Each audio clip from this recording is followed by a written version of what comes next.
जगतसिंहपुर जिला सदर थाना अधीन काठियापड़ा गाँव सस्मिता दास हत्याकांड घटना जगतसिंहपुर पुलिस सुपारी किलर लल्लू कुमार उर्फ लालू यादव को बिहार गिरफ्त कर कोर्ट चालाण करिछि।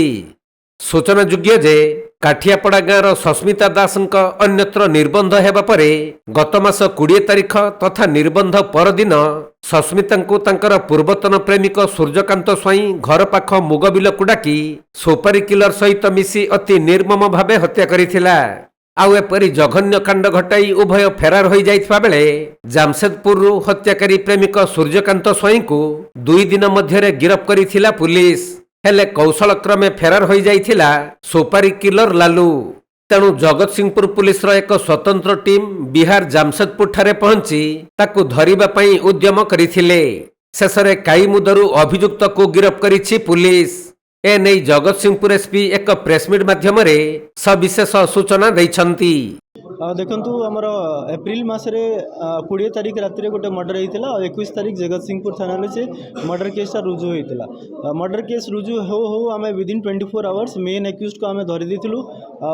तार सब कौन मोटिव थिला सेटा सब आमको क्लीयरली जना पड़ा एवं ताकू अरेस्ट करके फॉरवर्ड कर देलु। तापर से इन्वेस्टिगेशन आमको जना पड़ा ए गोटे सुपारी किलर भी इन्वॉल्व अच्छी।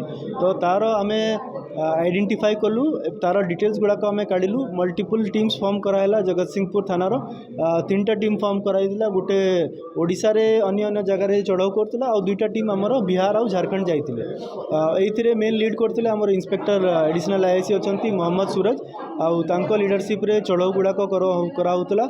आमर साइबर सेल भी ये बहुत भल काम करिछि एवं तांको आमे बिहार रु फाइनली आमे गिरफ्त करिछु। ट्रांजिट बिहार आमर कैमूर जिलू आमे अरेस्ट कराइछि।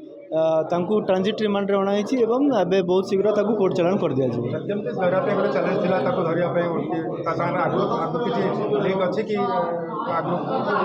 आमर एटा देखंतु बहुत चैलेंजिंग थिला। कौन पई ये जो सुपारी किलर ऑलरेडी जानी जाइथिला कि तार इन्वॉल्वमेंट जगतसिंहपुर पुलिस जानी सारलानी। तो से केबे भी स्टैटिक लोकेशन तार नथिला, से सब बेले जगह चेंज करतला एवं मोबाइल फोन की किछि भी यूज कर नथिला। अन्य सब टेक्निकली किछि से यूज कर नथिला। तो ताकू बहुत बड़ा चैलेंजिंग थिला।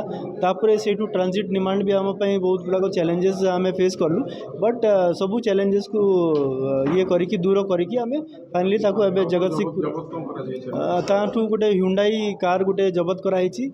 2टा मोबाइल फोन, गोटे आधार कार्ड एवं एचडीएफसी बैंक रो एटीएम कार्ड जबत कराइछि।